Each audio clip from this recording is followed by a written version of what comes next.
Okay, our next storyteller is a good friend of mine. I'm really excited that he was up for speaking tonight. It's Farid Mullally. In high school, Farid had to write a primary research essay on something. He chose the benefits of segregated cycling infrastructure in high school. Can you believe he's here today? Little did he know that it would get him his first co-op in civil engineering and would send his career into the world of transportation planning and design. Farid grew up in Ottawa and graduated from the University of Waterloo, just like Melchi, but in civil engineering. He works in the field of planning and designing our transportation systems to be more sustainable in every way, which includes bikes. Farid is fascinated with the decisions that make and shape our built environment and affect the way that we act as humans. He loves to be a part of forming vibrant communities and transforming society for the better. He also enjoys staying active outdoors in all seasons and sharing the joy of music with others. Come on up, Farid.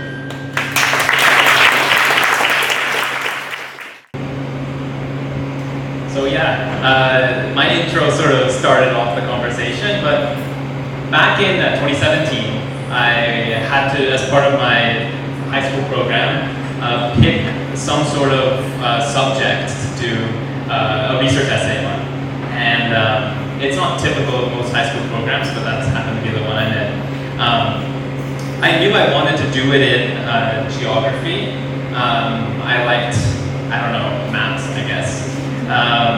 And I was actually torn between sand dunes in PEI and how they,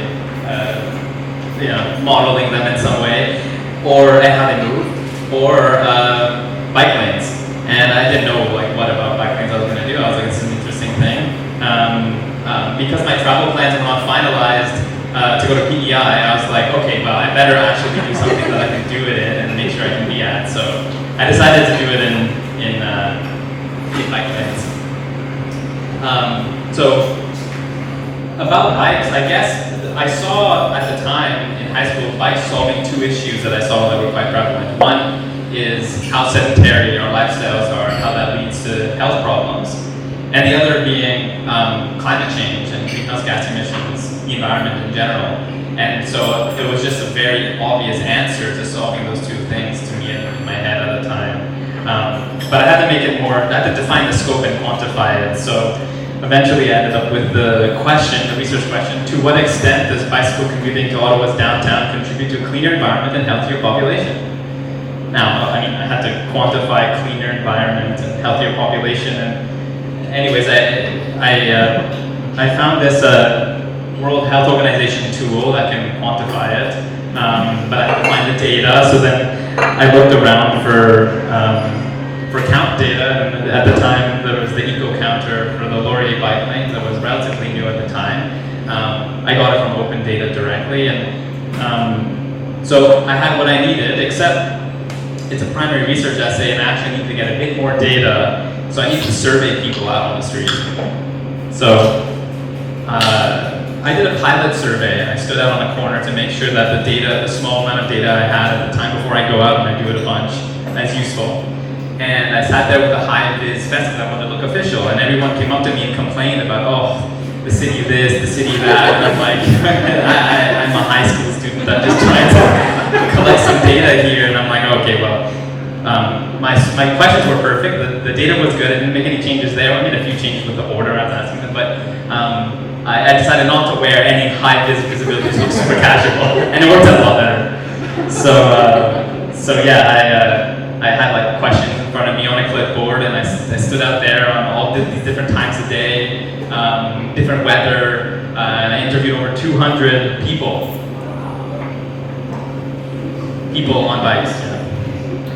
So I'll spare you the numbers, but I wrote my extended essay, and I came up with the outcomes, and it turns out that the conclusions are that it's from a greenhouse gas emission reduction standpoint, commuting to Ottawa's downtown really wasn't that much of a difference because so many people took public transit to begin with. So the change there wasn't too much of a difference from a system-wide perspective, but in their individual life, making that decision was good for their own personal carbon footprint. Whereas if people were driving, it was like incredibly different. Those just the few days that they wouldn't take the car, it really actually did make a difference. The bigger difference really was in the economic health benefits of cycling. It's the cost to benefit ratio put into cycling was, I compared to something like a library. They do cost estimate analysis, they put a certain amount of budget in, and they know the economic benefits that come out of investments they put into cycling, and it was comparable, if not, according to my calculations, there was quite a range actually of uncertainty on my calculations, but it was actually a big thing, and that was at the time before a lot of other bicycling infrastructure went into place. So then I was like, okay, what do I want to do university in? I liked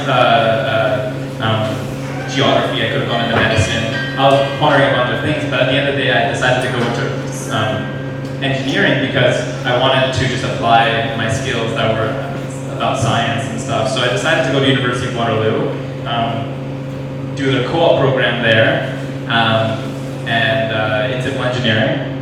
And the first co-op is quite challenging. You're going up against upper years that have 1.5 years of experience trying to get the same job as they are. So I only had 2 interviews, and one of them ended up being a trucking interview, and I was like, okay, that's weird.